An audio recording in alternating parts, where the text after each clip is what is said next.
Assalamu alaikum wa rahmatullah, Azoul. Bonsoir, bonjour à tous les Algériens, toutes les Algériennes à travers le monde. Comme j'espère que tout le monde va bien, Inch'Allah, spécialement en Algérie comme d'habitude. Aujourd'hui, petite vidéo rapide pour entamer un sujet, parce qu'en réalité, c'est un chantier entier qu'on doit ouvrir. Car aujourd'hui, je suis tombé sur quelques articles qui sont devant vous, et il y en a d'autres, hein, qui nous disent que Raphaël Glucksmann, écrit ici, accuse entre autres les Français Total Lobbying contre l'internationalisation du Hirak en Algérie, etc., etc., etc. En gros, il a expliqué que la question du Hirak algérien allait être débattue au Parlement européen la semaine prochaine, d'accord?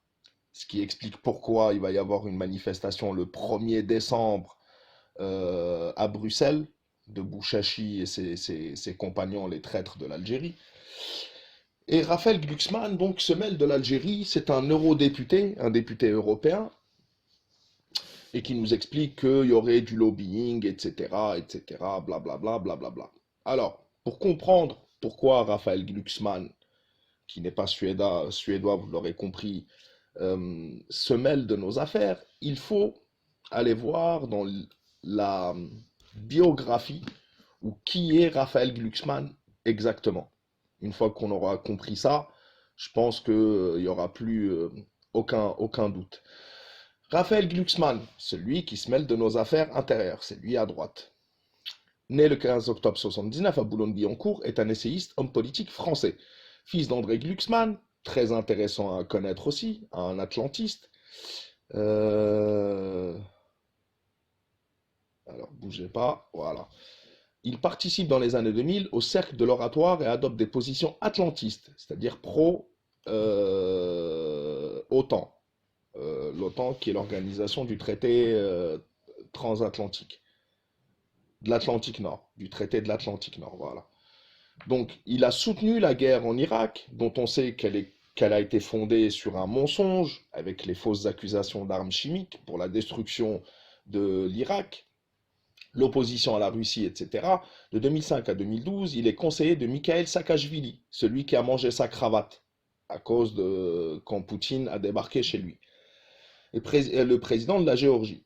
Après un passage à l'alternative libérale, il s'oriente plus à gauche et lance en 2018 le parti de la place de la République, etc., etc.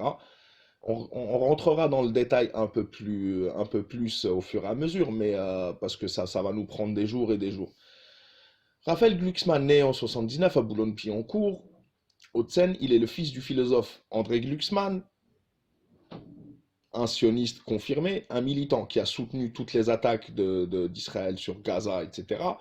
Lui-même le fait, c'est un soutien sioniste. Un militant maoïste de la gauche prolétarienne reconverti dans le libéralisme atlantiste, pro-américain. Et de Françoise Villette, fille de Jacques Villette et Jeannette Colombel, cofondatrice en 1944 de l'Union des femmes françaises, etc. En 2009, il rencontre Eka Zgouladze, qu'il épouse. Eka Zgouladze est une Géorgienne. Je me demande même si c'est pas la fille du président géorgien ou quelque chose comme ça. Qu'il épouse. Celle-ci est vice-ministre de l'Intérieur de Géorgie. Voilà, les vice-ministres de l'Intérieur de 2005-2012, puis après avoir reçu la nationalité ukrainienne, vice-ministre de l'Intérieur de l'Ukraine 2014 et 2016. Le couple a un enfant en 2011. Il devient en 2015, donc la même année, le concubin de la journaliste Léa Salamé, qu'on connaît tous, rencontré la même année lors d'une émission télévisée On n'est pas couché. En 2017, cette dernière donne naissance à un garçon. Ancien du lycée, etc. Quelques mois plus tard, Pierre Péan, etc. Alors, voilà, carrière professionnelle.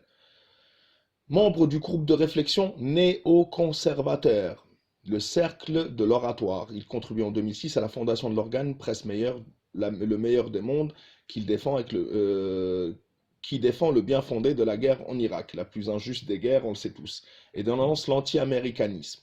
Dans le premier numéro de la revue, où son père écrit aussi, Raphaël Glucksmann réalise un entretien avec l'ancien dissident et président tchèque Václav Havel, qui lui déclare: Il est clair que la rhétorique de Bush sonne un peu plus vraie à nos oreilles qu'au vôtre, la revue cesse de paraître. Donc, les néoconservateurs, il faut savoir que ce sont ceux qui veulent reconstruire le troisième temple, les plus messianiques des hommes politiques américains.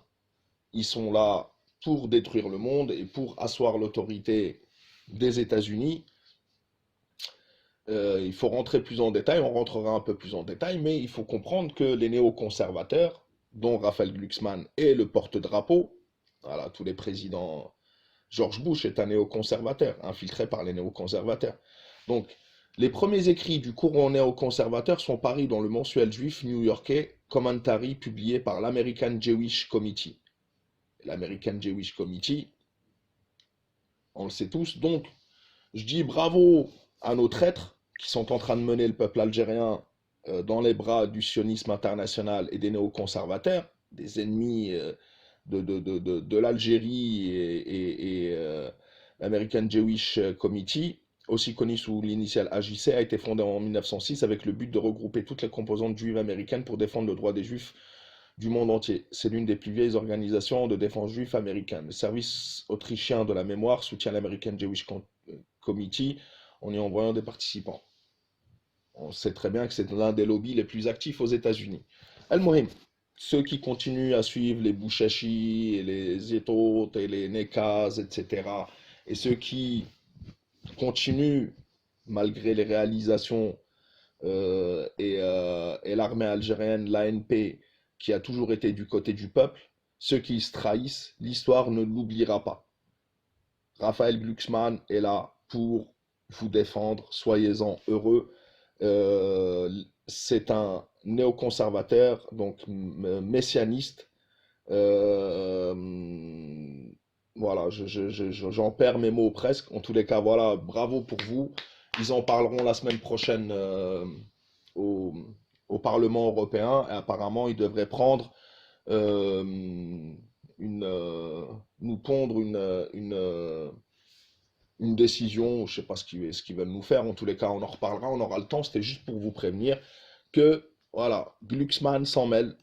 Donc, bravo à vous tous. Bravo Elias Rahmani, bravo à ceux qui les suivent. Mais n'oubliez pas, l'histoire ne pardonne pas, ne pardonnera pas. Et puis surtout, il y a un Dieu. Et on payera tous nos agissements. En tous les cas, je suis fier d'être du côté où je suis, du côté de l'ANP et du peuple algérien.